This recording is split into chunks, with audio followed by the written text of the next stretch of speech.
Welcome to Drafting Out Loud and today's Underdog Market Movers brought to you by the Leverage Lab. On today's episode, we look at the risers and see if there's still one or two players that there's a little bit juice left to squeeze out of. We look at the fallers and see if there's one or two that actually make sense to start drafting. And then we look at the value players, and there are one or two players on there that we want to draft, I think. And if we stay till the end, you'll hear my predictions on two players that I expect to be on the risers list in the near future.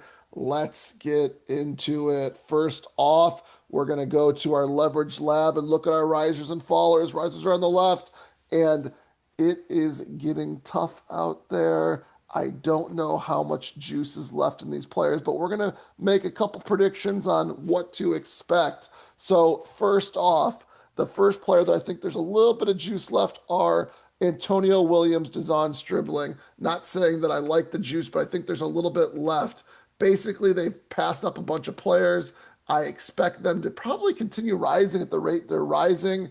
They'll probably pass maybe Isaac Tesla, possibly Brandon Ayuk, possibly Jalen Naylor. Those are players that I kind of, maybe Travis Hunter as well. Those are kind of the next set of players.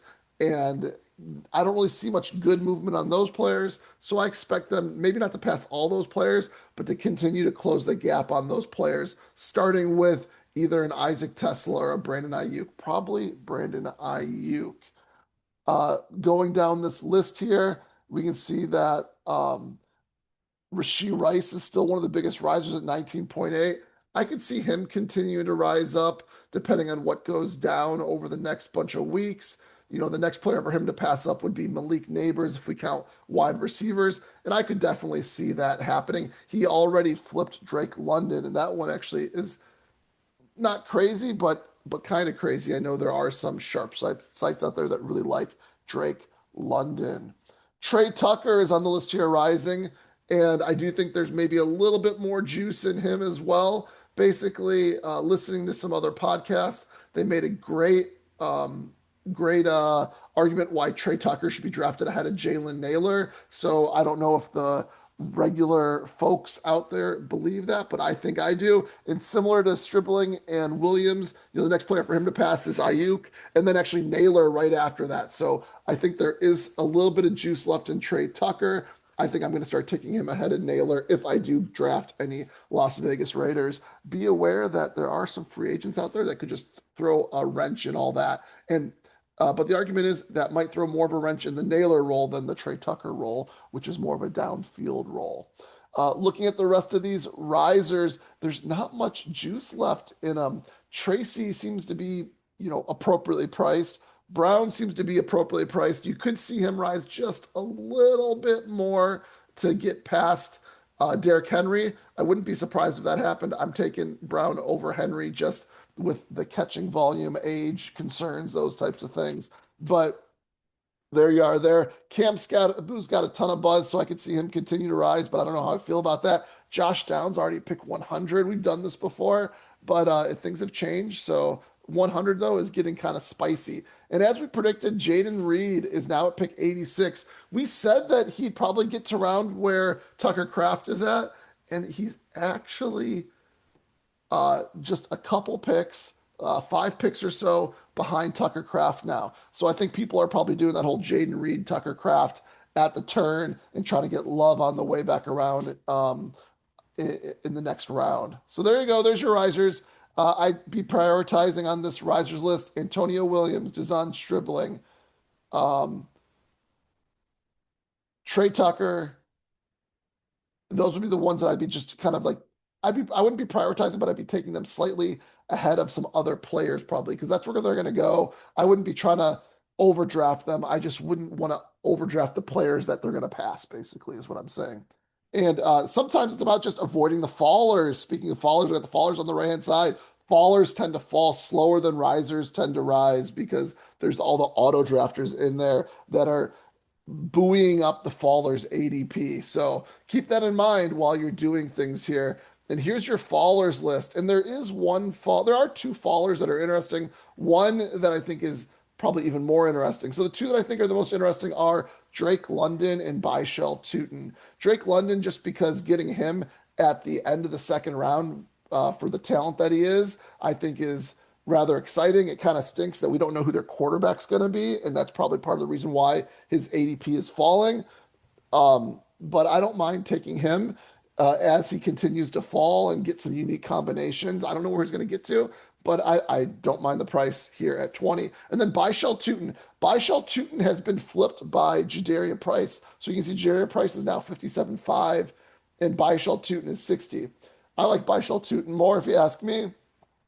I think more right at this moment, more likely to have a role at the beginning of the season that carries through till the end of the season, basically.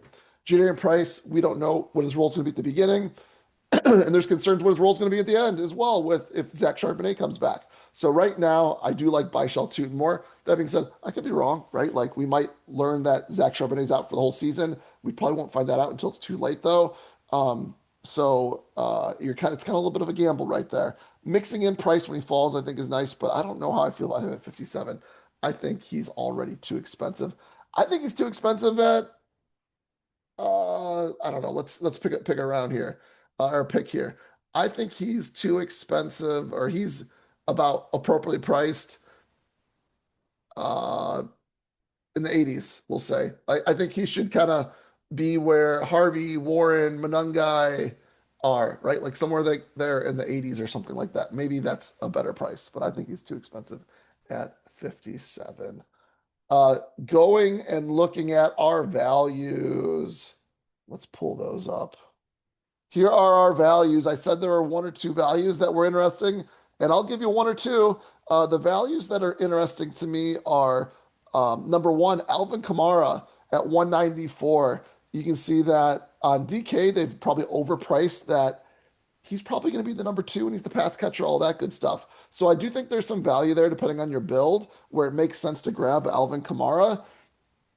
Does he retain like this just kind of just nice role where he's getting 8, 9 points at a decent clip because he's just catching so many passes?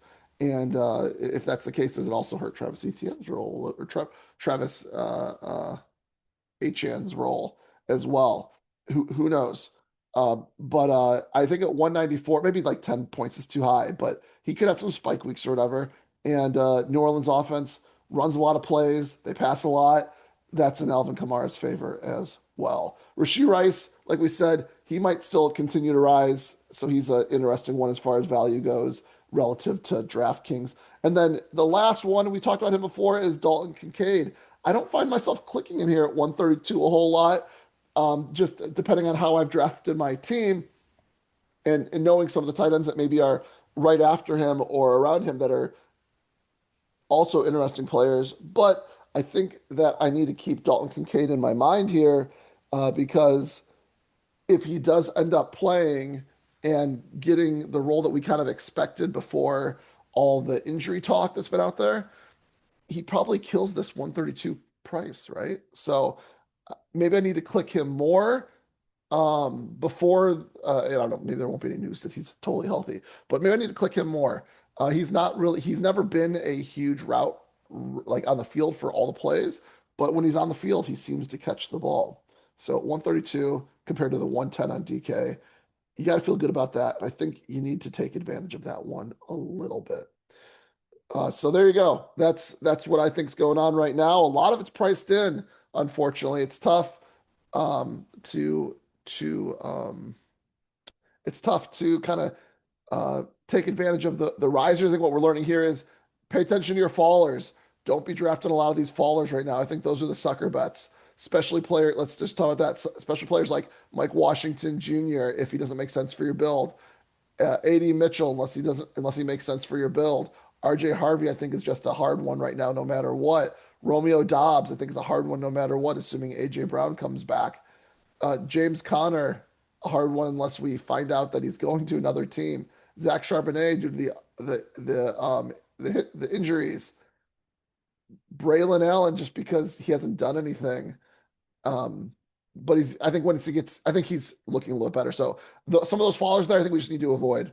Okay, if you stay till the end, two players that I expect to show up on this list at some point here. One of them we talked about, one of the values, Alvin Kamara. I could see him fall on this list here soon as people start to price things in more.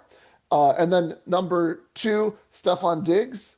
He he's not on the list right now, but he was found not guilty in his trial. And does that get a little bit of buzz? Also, does that just mean that he's going to sign a little bit quicker? Who knows? But I think Stephon Diggs probably ends up on this list. And then last but not least, AJ Brown. If Romeo Dobbs is falling like this, you got to think AJ Brown eventually falls on this list too, with the assumed trade to New England. Okay, I'm going to get in a draft on Underdog. Let me know what you think. See you on the next one. Peace.